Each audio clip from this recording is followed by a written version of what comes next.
Salam jumpa adik-adik sekalian dalam pertemuan kita.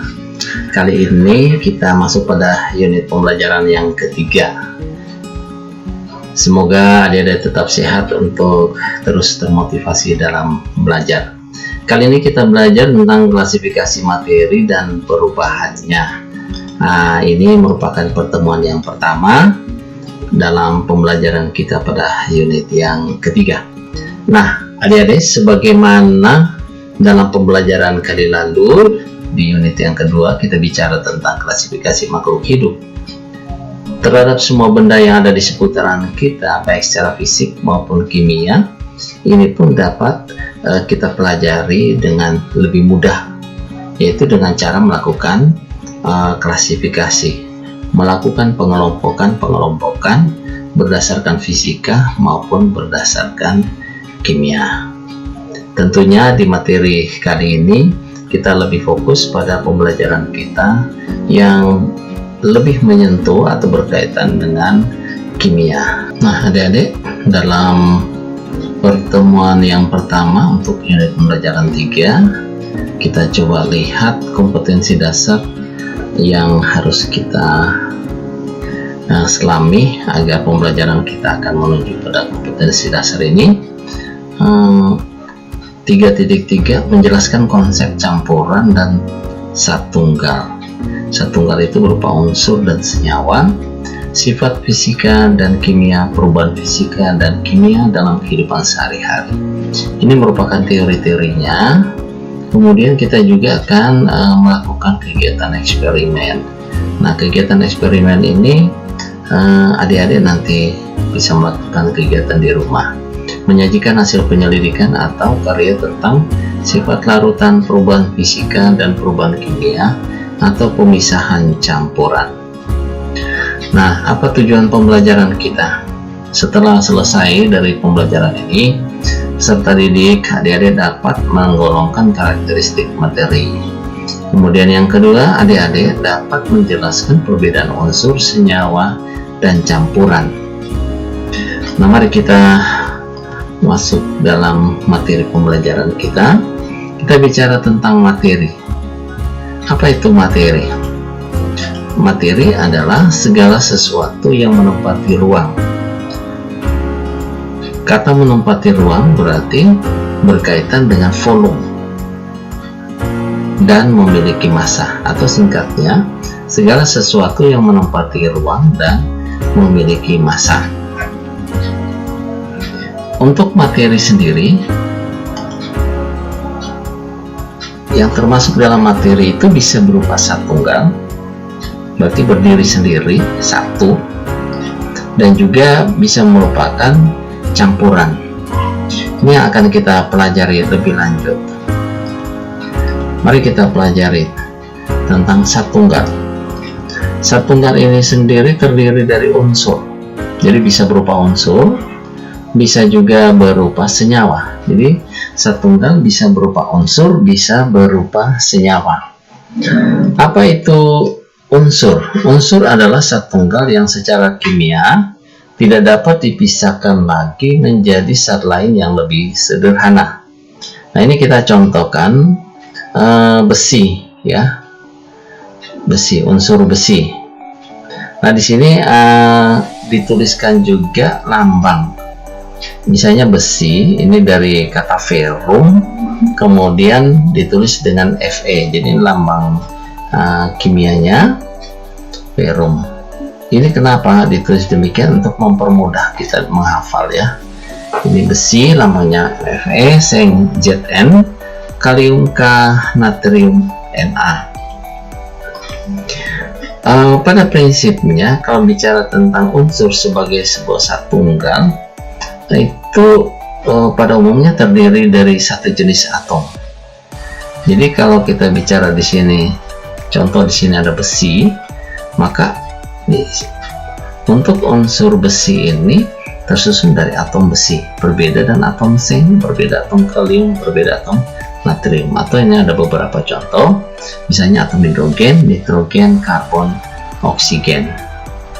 Untuk unsur sendiri sebagai sebuah satunggal, unsur itu bisa merupakan non logam atau bukan logam, dan juga merupakan logam.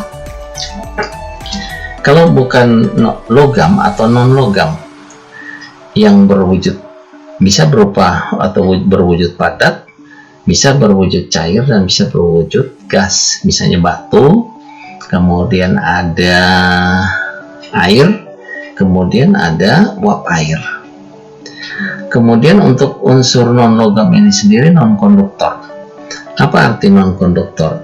Artinya dia bukan sebuah penghantar ya, penghantar arus listrik ataupun penghantar panas. Yang ketiga, titik didihnya rendah. Titik didihnya rendah. Ini berbeda dengan unsur logam. Unsur logam itu berwujud padat, kecuali raksa. Raksa ini logam tetapi cair wujudnya. Kemudian merupakan konduktor atau penghantar listrik dan panas. Yang berikut, senyawa juga merupakan sebuah zat tunggal. Apa itu senyawa? Senyawa merupakan zat tunggal yang dapat diuraikan menjadi zat yang lebih sederhana. Ya, kenapa? Karena kalau bicara tentang senyawa ini sebenarnya terdiri dari dua unsur ya, atau lebih. Contoh ini air. Senyawa air di sini tulis H2O, berarti terdiri dari dua unsur hidrogen dan satu unsur oksigen. Sehingga di sini kalau air ini dipanaskan dalam pemanasan yang tinggi, maka dia akan terpisah kembali menjadi unsur hidrogen dan unsur oksigen. Sama juga dengan garam dapur yang larut di dalam air ya, larutan elektrolit ya. Nah, itu di dalam air dia antara unsur natrium dan klornya itu bisa terpisah seperti ini ya. Nah, dalam kaitan dengan pembelajaran tentang senyawa sebagai zat tunggal, karena terbentuk dari dua ikatan atom, baik itu atom unsur ya, atau unsur atau lebih, maka senyawa ini juga dikatakan sebagai molekul. Kenapa? Karena molekul merupakan bagian terkecil dari senyawa, terbentuk dari dua ikatan atom unsur atau lebih ya. Jadi kemudian yang berikut kita coba melihat tentang campuran. Jadi materi tadi kita sudah pelajari bahwa ada berupa tunggal dan juga ada campuran. Nah, campuran di sini bisa bersifat campurannya itu homogen dan bersifat heterogen. Apa itu campuran? Campuran adalah materi yang terdiri dari dua zat atau lebih yang pencampurannya tidak menghasilkan zat baru. Jadi ketika dua zat itu dicampurkan, dia tidak bereaksi kemudian menghasilkan zat yang baru. Contoh air dan gula. Nah, sifat komponen dalam campuran tetap. Air itu pada dasarnya tidak berwarna, jadi bening, tidak berasa. Sedangkan gula itu bentuknya kristal, rasanya manis. Tapi ketika dicampurkan keduanya, gula akan larut, air yang tadinya tidak berasa akan menjadi manis. Sedangkan kristal gula sendiri itu tidak bisa kelihatan atau tidak bisa dilihat lagi. Maksudnya tidak bisa dilihat lagi, sudah bercampur menjadi satu. Nah, campurannya itu tidak diperlukan perbandingan tertentu. Jadi contoh gini, kalau ada air 1 gelas, kita bisa masukkan gula 1 sendok, bisa 2 sendok, bisa 3 sendok, sangat tergantung kebutuhan kita. Nah, gula ini akan larut, artinya dalam campuran tidak diperlukan perbandingan tertentu. Nah, ini berbeda dengan senyawa, karena kalau bicara tentang senyawa itu membutuhkan perbandingan yang tetap. dan setelah bercampur dia akan menghasilkan satu zat yang baru. Kenapa? Karena sifatnya berubah. Sifatnya berubah. Ini contoh untuk membentuk air ya. Ini terjadi persenyawaan antara dua unsur hidrogen dan satu unsur oksigen. Lalu perbandingannya tertentu di sini. Dibutuhkan dua unsur hidrogen dan satu unsur oksigen. Oksigen ini sifatnya justru diperlukan dalam pembakaran, ya. Sementara kalau hidrogen dalam zat tunggal itu mudah terbakar.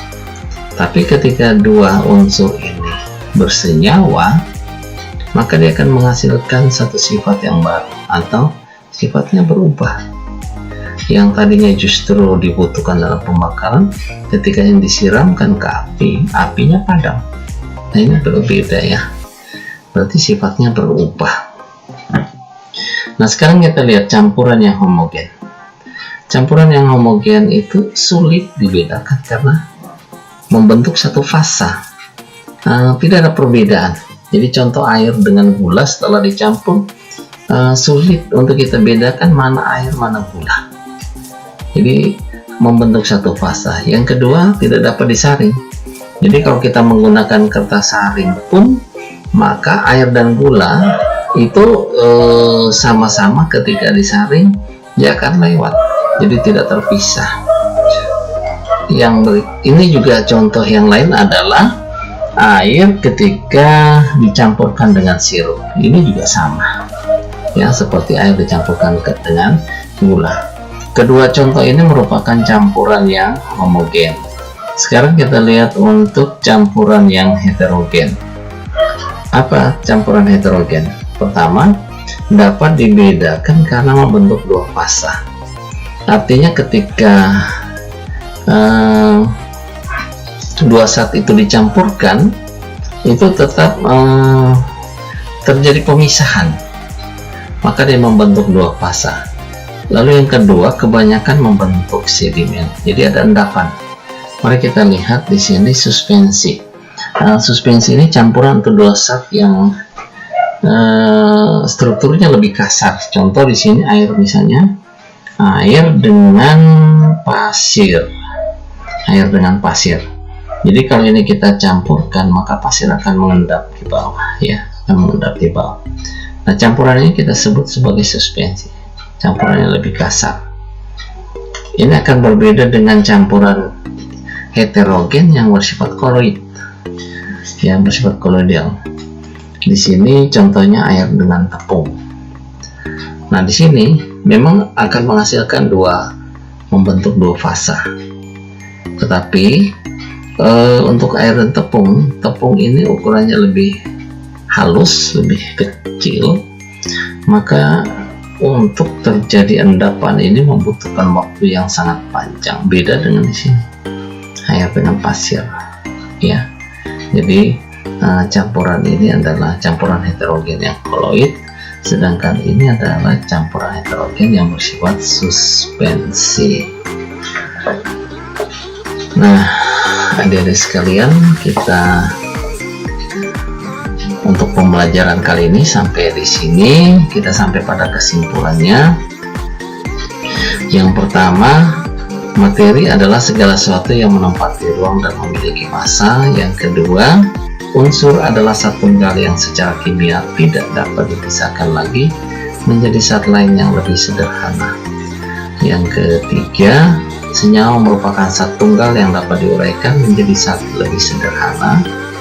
Dan yang keempat, campuran adalah materi yang terdiri dari dua zat atau lebih yang pencampurannya tidak menghasilkan zat baru. Selamat belajar, sukses untukmu yang terus berjuang dalam keterbatasan. Nah, adik-adik, sampai di sini pertemuan kita. Selamat belajar, pantang menyerah. Sampai ketemu di pertemuan yang berikut. Good job.